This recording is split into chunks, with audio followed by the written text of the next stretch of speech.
what this is doing is you're training your mind to detach from thoughts. So a very good analogy to think of this is if you were lying back and watching clouds pass in the sky, right? Lying back, you're watching the clouds pass. How stupid would a person look if every single time they saw a cloud, they would run after it in the sky and they would chase it and they would cling to it? And then finally, when that cloud eventually disappeared, they would start to cry and they'd be so sad. That's essentially what you're doing. You are following your thoughts and you're not allowing them to pass. Now, if you want to have a lot of power in your life and you want to control the direction of your life and you want to control the outcome of all of your present circumstances, you need to be able to observe the thoughts with detachment. This is because you are not your thoughts. Once you're able to observe your thoughts with detachment in every single moment, then you are basically going to become superhuman. You won't be able to be fazed. You won't be bothered by petty stuff like you usually are. If you haven't noticed, especially me personally, I've noticed a lot in my experience that I am easily bothered by petty, stupid things. And this is all of humanity, really. We are bothered by the stupidest, the pettiest, the most pointless things. Like if you're driving in traffic and the person in front of you is driving too slow and you're just sitting there furious that this person in front of you is driving so slow. Why are you going so slow? You get so mad, right? What you don't realize is this is actually a perfect time to practice detaching from your thoughts. It's like, oh shit, okay, I'm mad. I'm going to observe that. I'm going to notice it. And I'm just going to detach from it. And I'm just going to watch the anger. And I'm not going to judge myself. I'm not going to tell myself that I'm bad for being angry. I'm not going to moralize and say that I shouldn't be angry or that I'm a bad person or that I'm a bad meditator. I'm just going to watch with curiosity. What is anger? Oh, it's just a feeling. Just a feeling in my throat, in my body. Okay, And then you're going to watch that once you become aware of it, it's going to pass. And the same is true for all of your thoughts. Now, to take this insight even deeper, so now I hope you realize the practical ramifications of being able to detach from your thoughts. Because every single moment in your life, you're having thoughts all the time. And these thoughts are almost always full of delusion and bullshit and selfishness. Because the thoughts serve your egoic, separate self for the most part. Now, there are higher consciousness thoughts. There are thoughts that are more selfless, serving love and unity. But for the most part, your thoughts are serving your separate egoic self. And by definition, your separate egoic self is an illusion. Your sense of self, your ego, that separation you have between you and the rest of the world, that is an illusion. It's a fantasy. So by nature, any thoughts that are serving your own selfish survival, those thoughts have to be rooted in illusion. And anything that is rooted in illusion is going to cause you suffering. And you don't want that. You don't want to suffer. You want to suffer less. So the best way to do that is to detach from your thoughts by practicing daily meditation. Now, this starts to go even deeper, because as we start to observe the thoughts, we observe them every single day, we also realize that our entire reality is created by our thoughts. The world only exists in the way that it does is because you think a certain way. You think the world exists in the way that it does. Notice how every single problem that you have in your life, every problem in your life is because you think that it's a problem. There was a quote, I forgot who it's by. It might be Shakespeare. But it goes, I'm paraphrasing, but it goes, there are no good or bad things in life, but thinking makes it so. I forgot who made that quote, but your entire world, your entire life, things that seem good, things that seem bad, all of this is created by your thoughts. So when we're able to detach from our thoughts and observe them carefully, we're also able to change our thoughts. Because after you observe some type of deluded thought for 100, 1,000 hours, because that's what we're doing in our meditation practice. Imagine we have some type of thought like, I am a lazy person. That's a very common thought. I have that thought a lot. I'm a lazy person, right? Now we're going to observe our mind over and over and over millions of times for thousands of hours. Now eventually, it might take 1,000 hours, but eventually you're going to realize that this thought, I am a lazy person, it's not real. It's not a real thing.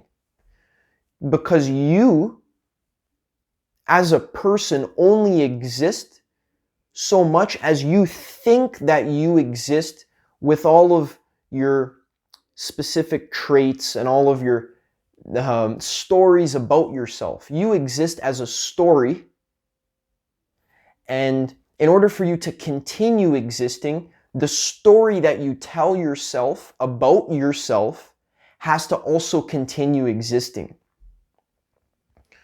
So if you change your story about yourself, so if this thought, I'm a lazy person, if you change this thought to something more accurate, like I have difficulty achieving my goals when I am not motivated to do so, that would be actually a more accurate thought. And that would actually change the way you think about yourself, your self-image, and that would change your entire life. This is the law of attraction. So even if you think something where I am a motivated person, then your entire life is going to change because you're going to act out the part. That's all you're doing in your life, really, is you're believing your thoughts because you haven't practiced enough meditation, so you don't have enough detachment from your thoughts, so you just believe them blindly. And then you act out the part. But you don't have to do that. You can allow your thoughts to come. They're always going to come. And then you just allow them to go. And they're always going to pass. They're always going to go. And once you realize that you are not your thoughts, then this is the beginning of the spiritual awakening process. Now you realize the power of psychology and the power of your mind and the power of spirituality in general. Because there is nothing more powerful than realizing that you are not your thoughts, and there's nothing more powerful than taking back control over your mind. Your entire life, everything, all of your results in your life, in your relationships, in your career, in your finances, in your personal happiness, in your health, your fitness, everything ultimately comes down to your mind, your mindsets about all of these areas of life. So when we practice meditation for 20 minutes every single day, we're mastering our own personal psychology. We're mastering our minds. And this is essential. Your mind is the root of everything. All your problems and all of the solutions all stem from your mind. So now, we've been spending a lot of time in this quarantine. We've been spending a lot of time sitting inside, doing nothing, bored out of our mind, right? And a lot of people are saying they're putting a lot of effort and attention into exercising and working out because the gyms are closed. So people are going for runs, people are doing push-ups and sit-ups and all those types of home workouts, right? But notice there isn't a lot of emphasis on training your mind. There isn't a lot of emphasis on your meditation practice, right? We have all day to ourselves now. We basically have no responsibilities, no work, no school, even though if there is a little bit of school, I know they're doing it online now. But basically no work, no school, no friends. There's nothing to do except focus on your own personal development. And the foundation of all of personal development, believe it or not, is not doing sit-ups. Even though, your personal physical health is important, you can do some push-ups and sit-ups if you want. But that is nothing. That's peanuts compared to the amount of personal growth you'll get by installing a daily meditation habit into your life. 20 minutes every single day. So, thank you so much for listening. I'm going to end it off like that. If you like this video, subscribe to my YouTube channel. I make videos like this very frequently, couple times a month, sometimes couple times a week. This is just the beginning. I'm really spending a lot of time right now getting my ducks in a row, getting all of my thoughts ironed out so that we can really move full steam ahead with these videos, because I have really been spending the last 4 years amassing a critical amount of information and also personal experience in my mind about all of life. And really up in here, I have some serious solutions for the overall evolution of all of humanity and how to bring humanity to the next step of consciousness evolution. And I'm super excited to share this type of information. It takes a lot of time for me to study. I got to read some really thick and dense books. Look at this thing. It's like a behemoth of a book. It's like 800 pages, really dense, thick material, but I love it so much. And what is even more amazing is that I understand it and I'm able to explain it, or I'm practicing my ability to explain it in a very simple to understand way. So if you're interested in that, I talk a lot about meditation, personal psychology. Give this video a like, comment about what you liked about this video, or what kind of videos you'd like to see from me in the future. The comments really help the YouTube algorithm. So if you think this message is important, then by leaving a comment, you're going to increase the interaction in the video, and then it'll spread more to other people. So that'll be great for me personally, and it will also be great for everyone, be great for you, right? So that's awesome. Stay tuned. Don't go anywhere. More videos coming soon, and I will catch you in the next one.